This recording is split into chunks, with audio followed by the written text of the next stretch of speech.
So where do you place the pivot when you're making modular pieces? This is a very important aspect to keep in mind.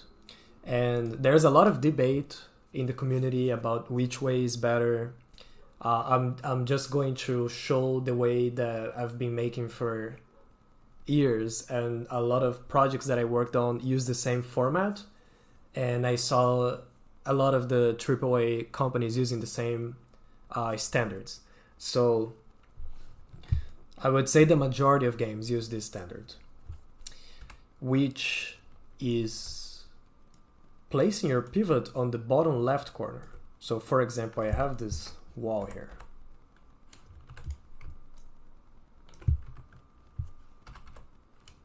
And there are many ways where you can place this pivot. You can place in the center, but this gets very annoying to work this way. You can place center down, but the best way is bottom left. And the reason is, it's much easier to keep things on the grid. So for example, if you need to do like a corner, angled corner, and you have another piece here, you can rotate and scale, and they're gonna match like as close as possible. Like if you don't make a specific wedge piece, you can even scale like this. And sometimes, depending on the art style, this should work. But let's do the same example, but with the pivot in the center. So here you're fine, and then let me move this here. So this guy, where would we place it? You see, like it starts to get tricky. Like here. So now I can place this in the center and the scale, which is fine too, but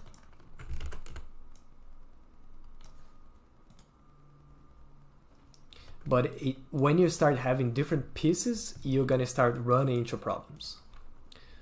So for example, floor piece with a little bit of depth.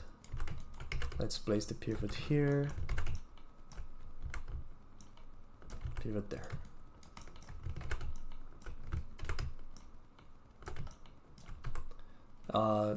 Like of course, like for this you would need some specific piece, but I just want to illustrate the point. But now with this piece, how do we do that? Maybe here?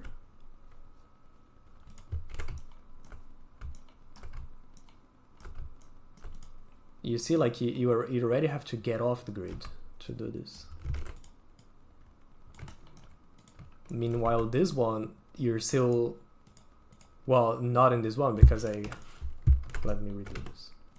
So if this piece was rotated here, they're in the same grid, same grid point. But here, different pieces, they're gonna be in different grid spots. So this gets very annoying, really fast.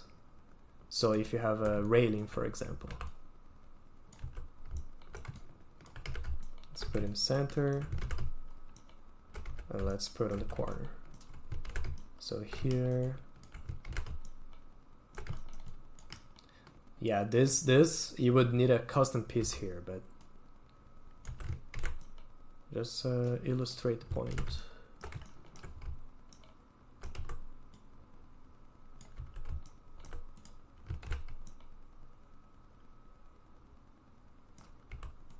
Like you can kind of get there.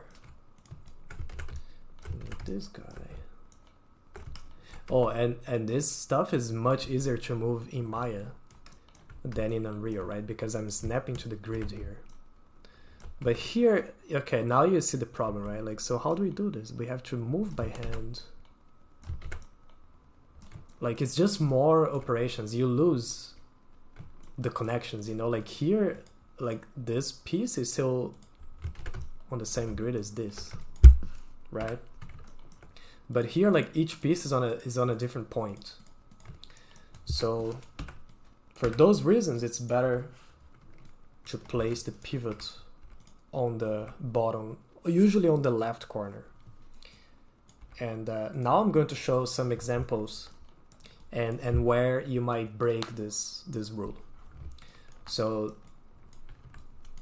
let me just show like a basic like modular kit with some big wall here. So this is the wall, bottom left.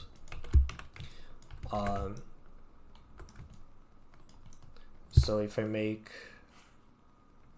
let's say, like a slope piece.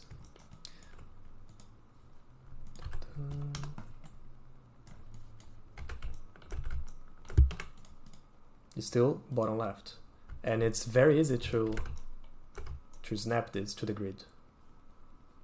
Like they're always gonna snap. I mean, not always, but it will be much easier to snap pieces when you follow the same rule. So let's say floor. Let's put in the left. Like a ramp or like a stairway. Just imagine this is a stair. So there are several ways to place this, but here is one that works well, because then when you the same stair, you can rotate and you can do some stuff with it.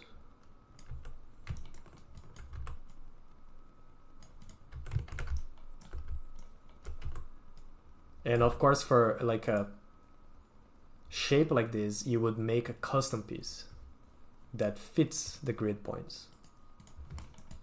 There is no point in like shoveling this stuff in game. So a ceiling piece, we can just use the floor, and maybe we move it up, or maybe we overlap here. So here is where there are two schools of thought, and they have their drawbacks.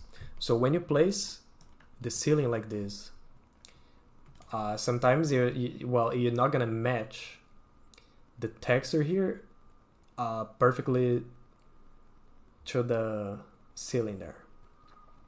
So this might be a problem, for example, if in your modular piece you have some sort of like decal, for example, that you're using to cover that transition. Let's say like this is a dirt decal. So if the ceiling is here, it's gonna cover that, right?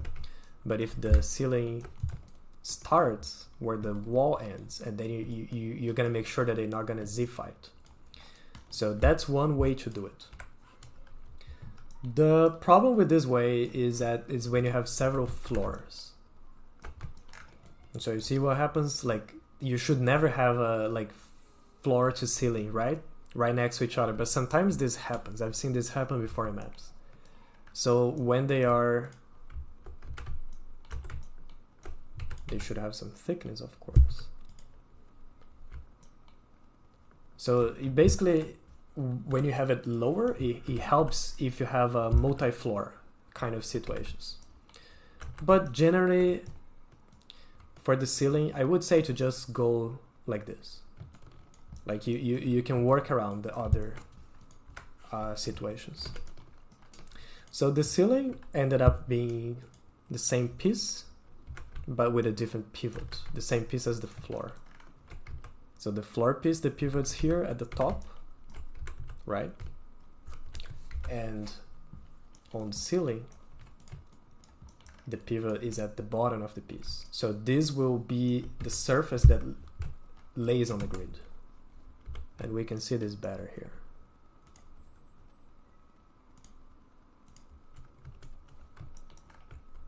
So the ceiling will always be starting on the grid point.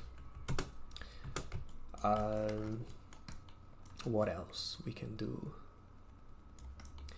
Oh yeah, so for example, if I want to make a curved piece, I can just measure the distance using the grid. So here 2 meters, so that's gonna be 4 by 4, I guess. 6, yeah, 4x4, because it's there. And now let's use a bend modifier, put it on the corner, so the curve starts from there. And if you're using Blender or Max, this process will be a little bit different, but not too different. You can figure it out. The annoying thing with curves in Maya is that it's using radians instead of degrees. So it's dependent on the size of your piece.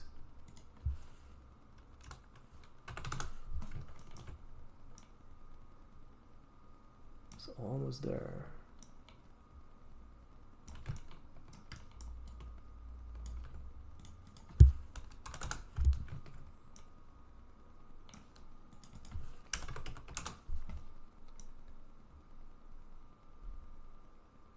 Yeah, it doesn't need to be perfect because now we can fix it.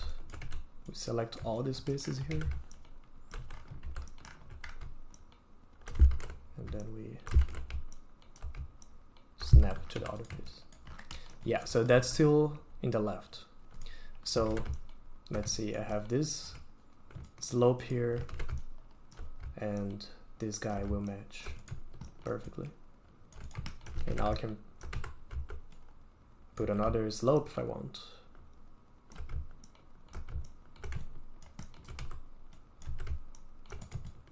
And they also should match perfectly. So yeah, this is just some tips on where to place the pivot, but you might need to experiment. And it's a good idea to be consistent with this, because then you can replace pieces from different kits and they all gonna match perfectly. And there is one last thing that I forgot to mention, but it's the direction of the pieces. So every time I start a new piece, a new kit, I import my scale reference, because I know the scale reference is always on this direction here. Like, it's very annoying if you make a kit in this direction and then you make another kit going the other way. You know, so when you drag and drop them in Unreal, they're not gonna match. Very annoying. I made that mistake quite a few times. So nowadays I always make sure that I'm always working on this axis here from left to right on the screen.